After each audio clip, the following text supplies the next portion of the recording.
सबको जय मसीह की। आइए हम हमारे अध्ययन को जारी रखेंगे होशे की पुस्तक की। और पिछली कक्षा में हमने इस पुस्तक की रूपरेखा देखी थी और हमने इस पुस्तक का विभाजन किया था अध्ययन करने के लिए।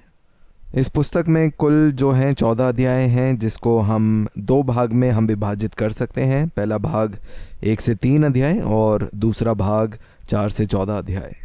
पिछली कक्षा में हमने पहले भाग का अध्ययन किया था जो 1 से 3 अध्याय हैं, जिसमें हमने इज़राइल के कल, आज और आने वाले कल के बारे में हमने सीखा। आज की कक्षा में हम लोग जो है दूसरा भाग जो 4 अध्याय से 14 अध्याय है वो अध्ययन करेंगे, जहाँ पे हम इज़राइल के पाप और न्याय के बारे में देखेंगे और आखिर में वो उद्धार और वो आशीष जो इज़राइल को परमेश्वर देते हैं। एक चीज़ जो है हमें इस भाग में ध्यान रखनी है कि जो लोग थे वो परमेश्वर के लोग थे, लेकिन वो जितने भी लोग थे वो परमेश्वर के प्रति जो ज्ञान है या जो समझ है उस ज्ञान को नहीं रखते थे, इसके बावजूद भी कि वो स्वयं जो है परमेश्वर के लोग थे। और हमने 4 अध्याय 1 वचन में ये देखा था कि वहाँ पे लिखा है कि इस देश में ना तो कुछ सच्चाई है, ना कुछ करुणा और ना ही परमेश्वर का ज्ञान है। तो हम देखते हैं वहाँ पे जो है लोगों को परमेश्वर का कोई भी ज्ञान नहीं था। 4 अध्याय 6 वचन में इस प्रकार से लिखा है कि मेरे ज्ञान के ना होने से मेरी प्रजा जो है वो नष्ट हो गई है। और आज के समय में भी हम इस समस्या को देखते हैं कि परमेश्वर जो है वो लोगों से प्रेम करते हैं, उनको चाहते हैं, लेकिन आज के समय में भी लोग जो है वो नाश होते हैं क्योंकि उनको परमेश्वर का ज्ञान या समझ नहीं है। दूसरा जो समस्या हम देखते हैं इज़राइल में उस समय में जो है झूठे याजक और झूठे भविष्यवक्ता जो हैं वो उठ खड़े हुए थे। वो उस समय की भी समस्या है और आज के समय में भी हम इसे देखते हैं, क्योंकि सही मायने में याजक और भविष्यवक्ताओं का वो कार्य था लोगों को जो परमेश्वर के बारे में बताने के लिए, क्योंकि कोई जो सच्चा भविष्यवक्ता या याजक नहीं थे वो परमेश्वर के सही ज्ञान को लोगों तक नहीं पहुंचा पाए। और इस बात को हम देख सकते हैं 4 अध्याय 5 वचन में इस बात को लिखा है कि रात को भविष्यवक्ता भी तेरे साथ ठोकर खाएंगे। लोग तो ठोकर खाएंगे पर वो जो झूठे भविष्यवक्ता थे वो भी उनके साथ ठोकर खाएंगे। 4 अध्याय 9 देखेंगे, वहाँ पे इस प्रकार से लिखा है, इसलिए जो प्रजा की दशा होगी वही याजक की भी होगी, मैं उनके चाल चलन का दंड दूंगा। तो यहाँ पे देखते हैं याजक लोगों के लिए भी जो है वो दंड लिखा गया है। तो भविष्यवक्ता जो झूठे भविष्यवक्ता थे और जो झूठे याजक दोनों के लिए जो है वो न्याय है। तीसरी समस्या जो है हम देखते हैं वो इज़राइल में लोगों के अंदर जो पाप के बारे में हम देखते हैं कि पाप कैसे बढ़ गया था। और इसको आप देख सकते हैं 11 से 19 वचन में आप देख सकते हैं। मैं आपके लिए 16 वचन पढ़ूंगा। यहाँ पे लिखा है, क्योंकि इज़राइल ने हठीली कलोर के समान हट किया है। और 17 वचन में लिखा है कि एप्रैम जो है मूर्तों का संगी हो गया है। तो हम देखते हैं वो हठीलापन और हम मूर्ति पूजा को भी देखते हैं। और जब हम देखते हैं 7 अध्याय 4 वचन, एक और समस्या जो हम पाते हैं वहाँ पे लोगों के बीच में व्यभिचार जो है वो बहुत बढ़ गया था, वो भी समस्या को देखते हैं। हम 8 अध्याय और 9 वचन को भी देखेंगे। वहाँ पे लिखा है, एप्रैम ने यारों को मजदूरी पर रखा है। तो यहाँ पे देख सकते हैं उन सभी कामों के बारे में, उन पाप के बारे में, पीछे एक हठेले मन के बारे में, व्यभिचार के बारे में हम पाते हैं। और कैसे इजरायली लोग जो है वो भटक गए और वो अन्य जाति के रीति रिवाज में वो लोग उसको सीखने लगे और ग्रहण करने लगे। स्वयं परमेश्वर की व्यवस्था को सीखने को छोड़कर वो अन्य जाति अशूर देश की विधियों को जो है अपनाने लगे। चौथी बात हम देखेंगे, क्योंकि पाप इतना बढ़ गया था परमेश्वर का जो न्याय है उनके ऊपर आया। मेरी आशा है कि आपने ये सारी बातों को देखा है। सबसे पहले परमेश्वर का ज्ञान जो है उनको नहीं था और उसका जो कारण था वो था झूठे याजक और झूठे भविष्यवक्ता जो उठ खड़े थे।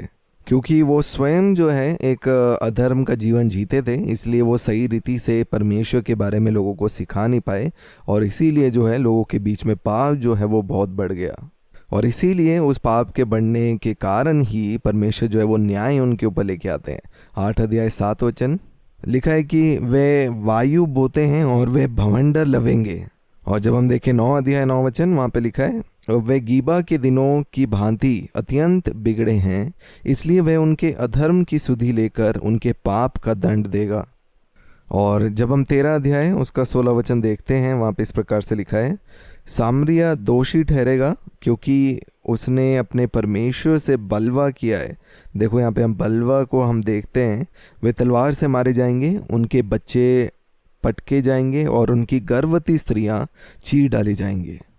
और जब हम यहाँ पे वचन में पाते हैं उन पाप के कारण, लिखा है कि परमेश्वर का जो न्याय है वो सभी लोगों पर, वो स्त्रियों पर, बच्चों पर, पुरुषों पर, पूरे राज्य पे वो न्याय आया।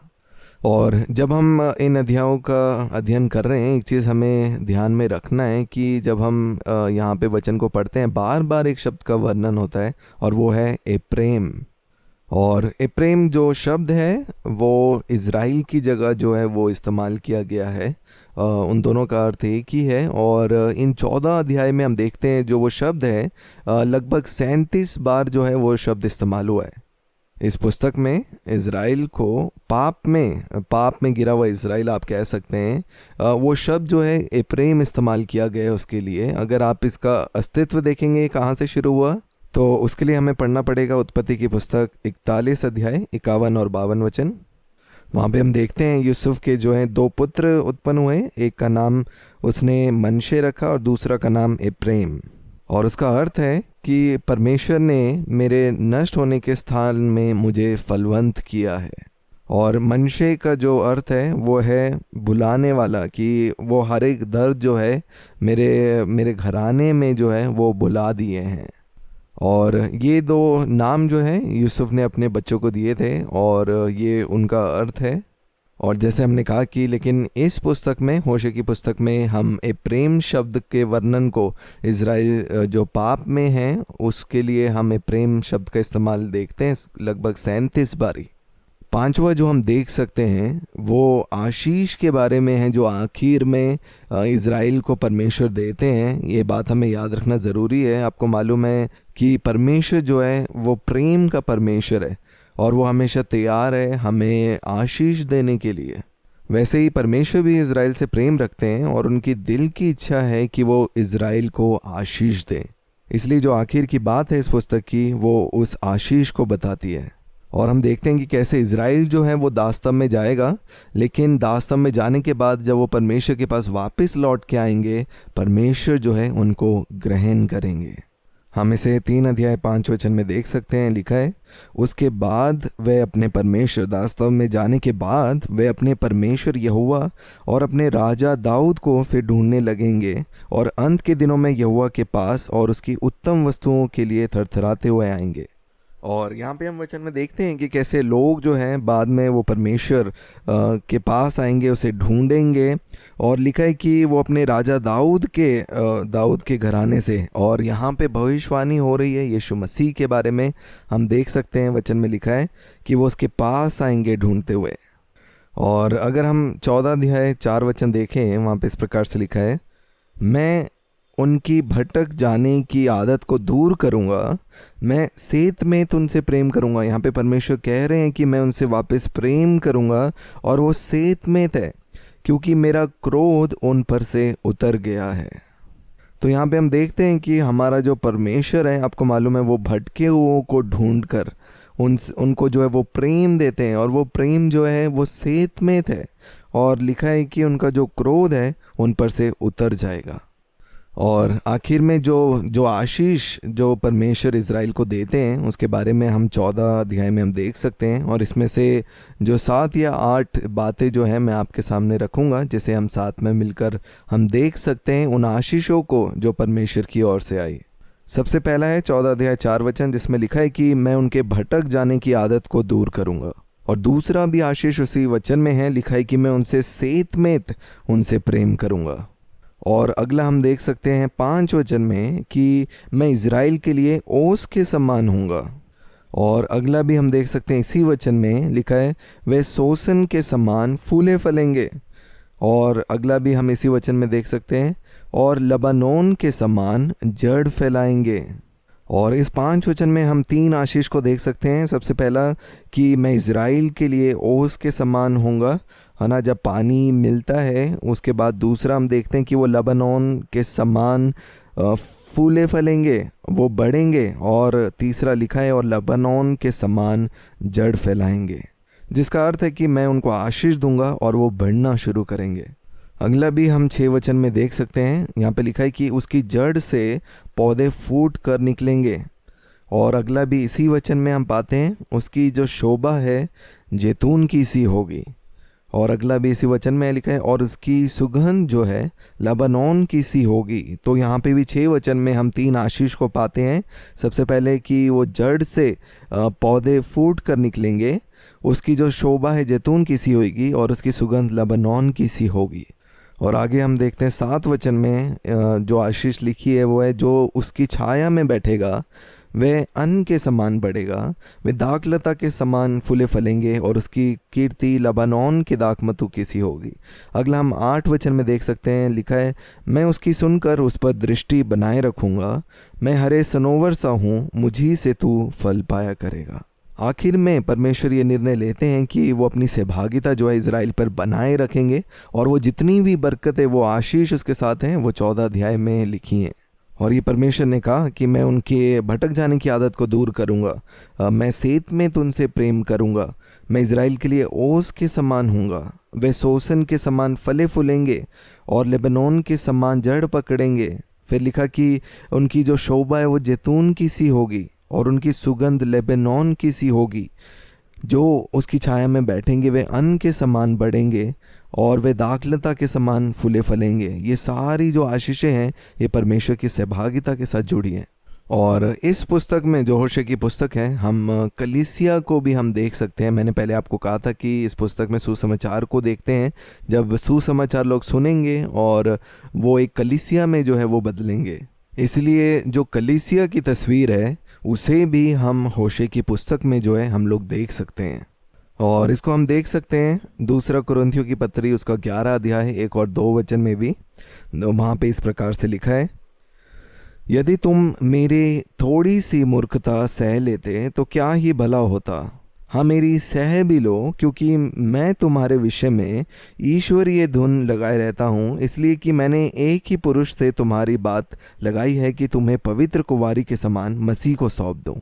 और हम देख सकते हैं पुराने नियम में भी जो कलीसिया, जो पुराने नियम में इज़राइल को हम देख सकते हैं, वही समस्या उनकी रही है कि वो अपने मन को जो है वो नहीं ठीक कर पाए। इसीलिए हम देखते हैं कि वो परमेश्वर को छोड़कर वो संसार में मूर्ति पूजा और व्यभिचार और ऐसे अन्य पापों के पीछे जो है वो जाते रहे। और वैसे ही समस्या जो आज भी जो है हम कई कलीसियाओं के बीच में हम पाते हैं। जैसे लिखा है कि इज़राइल जो है वो परमेश्वर की दुल्हन है, वैसे कलीसिया को भी आपको मालूम है वो यीशु मसीह की दुल्हन के समान जो है वो देखा जाता है। और इसीलिए पौलुस जो है अपनी पत्रियों में भी इस विषय में लिखता है कि कैसे मसीह को सौंप देने के लिए उनके मन में इच्छा है। और वो डर भी जो है उनका वहाँ पे लिखा है कि परंतु मैं डरता हूँ कि जैसे सांप ने अपनी चतुराई से हवा को बहकाया, वैसे ही तुम्हारे मन उस सिधाई और पवित्रता से जो मसीह के साथ होना चाहिए कहीं भ्रष्ट ना की जाए। हमारे मन की रक्षा आगे हम देख सकते हैं प्रकाशित वाक्य 19 अध्याय 7 वचन। वहाँ पे इस प्रकार से लिखा है, आओ हम आनंदित और मगन हों और उसकी स्तुति करें, क्योंकि मेमने का विवाह आ पहुँचा है और उसकी दुल्हन ने अपने आप को तैयार कर लिया है। और ये सब जो जानकारी है, ये प्रकाशन जो है हमें होशे की पुस्तक से मिलते हैं। और हम एक और चीज़ को देख सकते हैं होशे भविष्यवक्ता के जीवन में, उनके सेवकाई और उनके पारिवारिक जीवन में, और वो है परिवार की पवित्रता। या हम कह सकते हैं कि एक पारिवारिक जीवन की पवित्रता। एक टूटा हुआ घर, आपको मालूम है, वो परमेश्वर के हृदय को दुखित करता है, क्योंकि परमेश्वर जो है वो परिवार से प्रेम रखता है। और इसीलिए जो है वो तस्वीर, ये चिन्ह के समान हम इस पुस्तक में देखते हैं। इसलिए हम देखते हैं होशे भविष्यवक्ता की जो सेवकाई को, उनके पारिवारिक जीवन को, वो एक बात हमें दिखाती है, और वो है पारिवारिक जीवन की पवित्रता। परमेश्वर जो है वो टूटे हुए घर से जो है प्रसन्न नहीं है, क्योंकि जो टूटा हुआ घर है वो शैतान की इच्छा है, लेकिन परमेश्वर जो है वो परिवार को एक करने वाला परमेश्वर है। 13 अध्याय 4 वचन में इस प्रकार से लिखा है, तेरा परमेश्वर मैं हूँ, तू मुझे छोड़ किसी को परमेश्वर करके ना जानना। क्योंकि आगे लिखा है, मेरे सिवाय कोई तेरा उद्धार करता नहीं है। हम इस बात को जानेंगे कि यीशु मसीह को छोड़ और कोई उद्धार करने वाला नहीं है।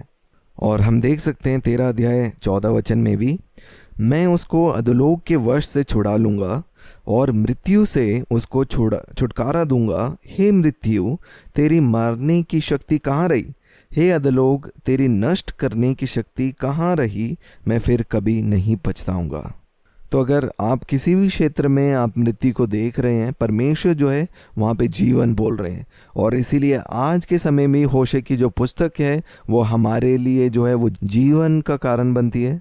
और जब भी हम सुसमाचार के बारे में या कलीसिया के बारे में सोचते हैं कि कलीसिया जो है एक दुल्हन के समान है, वो यीशु मसीह के लिए, जिसका अर्थ है उनके जो मन का केंद्र है वो सिर्फ यीशु मसीह है।